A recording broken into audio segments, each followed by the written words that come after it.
બહુ ગણેલા નથી, પણ દિલવાલા તો જરૂર છો. ખૂબ પ્રેમી છો, ખૂબ ઉદાર છો, ખૂબ સંયમી છો.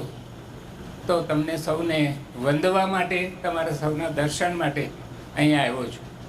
થોડી વાત કહેવાનું મન એટલા માટે થાય છે કે આ સમાજને વધારે કેમ સરળતાથી પીરસીએ અને પચે એવું પીરસીએ. અહીંયા જે વિદ્વાનો રજૂ કરે છે તે તો વિદ્વાન માણસો છે. હું તો શિક્ષક, સફળ શિક્ષક હતો. વર્ષો સુધી મેં કામ કર્યું સારી સંસ્થામાં.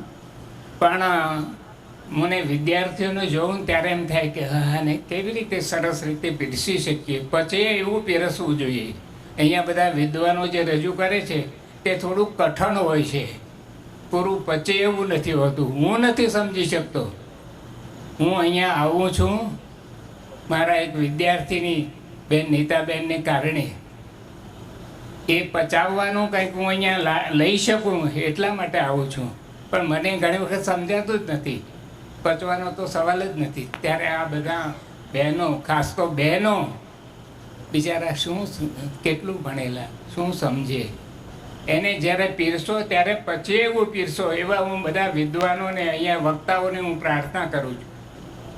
શું આત્મરામ છે?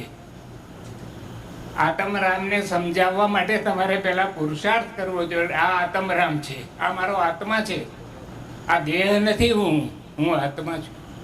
પણ એને કેવી રીતે સમજાવવું?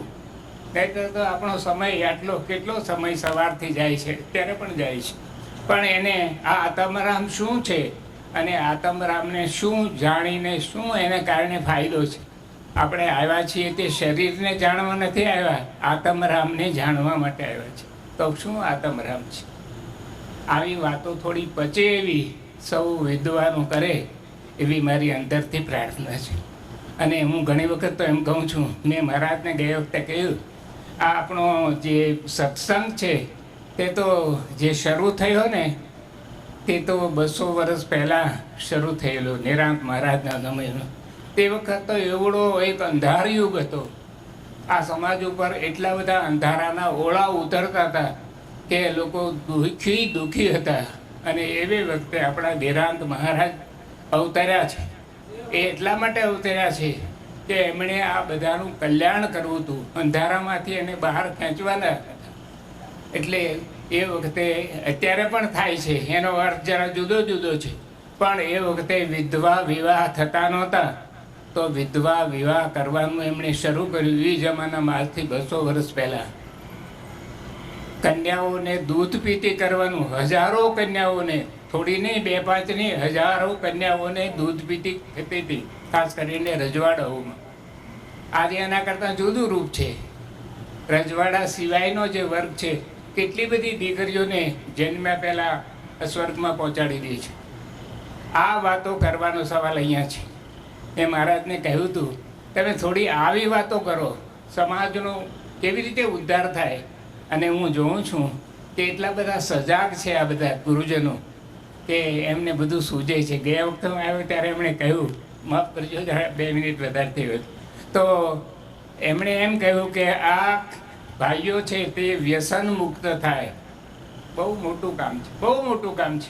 મારી પ્રાર્થના છે, હું તો એવા માણસોના પગ ધોઈને પી જવાનું મને મન થાય છે. ચાલો, હું આજે આ તમાકુ છોડું છું, હું આજે બીડીયું છોડું છું, હું આજે વ્યસન છોડું છું, હું એના પગ ધોઈને પી જાઉં. કેવડું મોટું કામ થાય એવું છે. આ ગુરુજનો, બધા વડીલો આવું વ્યસન છોડે તો નવી પેઢીને એમાંથી ખૂબ લાભ થાય એવું છે. એટલા માટે હવે તો કેવા ડ્રગ્સ આવે છે જેની 1-1 ગ્રામની કિંમત લાખો રૂપિયા થાય, અને તે આપણે ટન બંધ પી જઈએ છીએ. આપણે એટલે આપણો વારસદાર ટન બંધ પીવે છે. 1-1 ગ્રામની 1 લાખ ઉપરની કિંમત થાય એવા ડ્રગ્સ આવે છે, અને ટન બંધ આવે છે. એમાંથી આપણે ઉગરી જઈએ, અને એની શરૂઆત આ બધા વડીલોએ કરવાની છે. એ બધા વિચારતા થઈ ગયા છે. એક વ્યસન મુક્તિ, અને બીજું કહેતા હતા બહેનોમાંથી જે આભૂષણો, ખાસ કરીને બહાર શણગારો, 1-1 બહેનને શણગારવાના કેટલીક વખત તો એના બાપના કરિયાવર જેટલા પૈસા થઈ જાય છે. 5-5 હજાર રૂપિયા એને શણગારવાના થાય છે. સામાન્ય ગરીબ માણસની દીકરી એને 5,000નું કરિયાવર આપવો બાપને કઠણ થાય છે. એટલે તો સેંકડો લગ્ન આ લોકો કેટલાક મંડળો કરે છે કે એના બાપને ખર્ચ ન થાય. બહેનો શણગારવામાં આવો ખોટો ખર્ચ કરે. આવા ઘણા વિચારો લઈને આજે નીકળ્યા છે. તમે સૌ એમને વધાવો. અને એ ગુરુજનો બીજી વાતો જે કરી હોય તે કરે, પણ આટલી વાત તો કરે કે આ 5 વાતો આપણે પકડવાની છે. પંચ પરમેશ્વર આપણે પકડવાના છે, એને લઈને આપણે આગળ ચાલીએ.